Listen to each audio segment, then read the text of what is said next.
बर्तमान बड़ खबर शीत पर पुणी आसुची आउ एक लघुचाप वर्षार लुचकाली खेल शीत पर वर्षा वर्षा पर पुणी आसिबो शीत तेबे आसुची आउ एक लघुचाप राज्य में 3 तारिख प्रबल वर्षार संभावना कुआपथर वर्षा नहीं सतर्क सूचना जारी शीत लहरी नहीं 8 जिला को येलो वार्निंग। हेलो फ्रेंड्स मु शक्ति आपन देखुचंती नरसिम्हा क्रिएशन स्पेशल तेबे याकु नै कोन रहिछि डिटेल्स इन्फॉर्मेशन आज वीडियो रे आपण माने जानि परिबे तेबे आपण माने जानिबा पई वीडियो को शेष पर्यंत देखंतु ता पूर्वरु एई वीडियो को लाइक करंतु जदि पारुछंती आपनकर संग साथी मानको वीडियो को शेयर करनियंतु जदि फ्रेंड्स आपण माने हमर एई चैनल ले नुवा ही वीडियो देखचोती पूर्वरु केबे भी हमर एई चैनल को सब्सक्राइब करहांती तेबे निहाती चैनल को सब्सक्राइब करे सहित पाखे आस्तुवा बेल आइकन को बजाय रखतांतु। तो फ्रेंड्स राज्य रे 3 तारिख पुणी आसुची आउ एक लघुचाप तेबे राज्य में प्रबल वर्षा नहीं सतर्क सूचना जारी करिछि पाणीपाग विभाग देखि कुआपथ वर्षा नहीं हाई अलर्ट जारी तेबे पश्चिमा झड़ प्रभाव में राज्यर किछि जिले में फेब्रुआरी 3 तारिख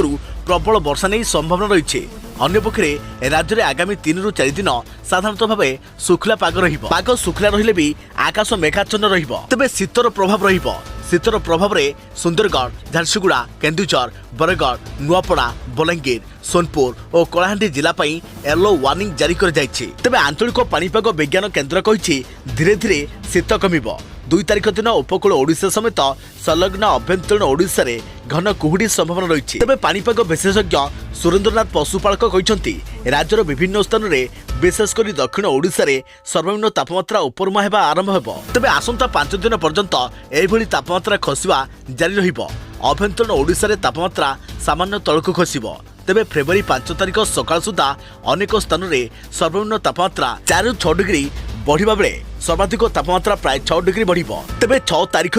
राज्य को पुणी शीत फेरिबो फेब्रुआरी 4 ରୁ 5 तारिख सकाळे उत्तर ओडिशा रे पाग मेघ रहबो प्रबल वर्षा हेबो तेबे केन्द्रापड़ा जाजपुर भद्रक बालेश्वर मयूरभंज केन्दुझर देवगढ़ झारसुगुड़ा और सुंदरगढ़ रे हालकारु मध्यम धरणर वर्षा हेबो तेबे गोटे 2टी स्थान रे कुआपथर वर्षा नहीं सतर्क सूचना जारी पश्चिमा झड़ हेतु उत्तर पश्चिम भारत में आसंता काली ठारू एक लघुचाप क्षेत्र सृष्टि हेबो यह क्रमशः पूर्व आड़ को गति करिबो 3 तारिख बंगोपसागर पवन ओडिशा दे लघुचाप क्षेत्र को मुहाइब तेबे उत्तरा ठंडा पवन सह मिश्रण हेबो फल राज्य में पाग मेघुआ रहिबो एवं वर्षा हेबो किछि किछि स्थान में प्रबल वर्षा हेबो फेब्रुआरी 5 तारिख पवन पुणी उत्तर भारत राज्य को बहिबो पारद खसिबा हेतु ठंडा लेउटिबो पुणी हाड़भंगा शीतरे थरिबो सारा ओडिशा सतर्क रहंतु एवं सुरक्षित रहंतु। तो फ्रेंड्स एथला वर्तमान पाणीपाग को नहीं ताजा लाटेस्ट अपडेट रिपोर्ट तेबे आगो को पाणीपाग को नहीं अधिक डिटेल्स इन्फॉर्मेशन पई आम चैनल सहित जोड़ी रहंतु। तो फ्रेंड्स पुणी देखाबो आगामी कोन वीडियो रे से पर्यंत थैंक यू टेक केयर जय जगन्नाथ जय भारत।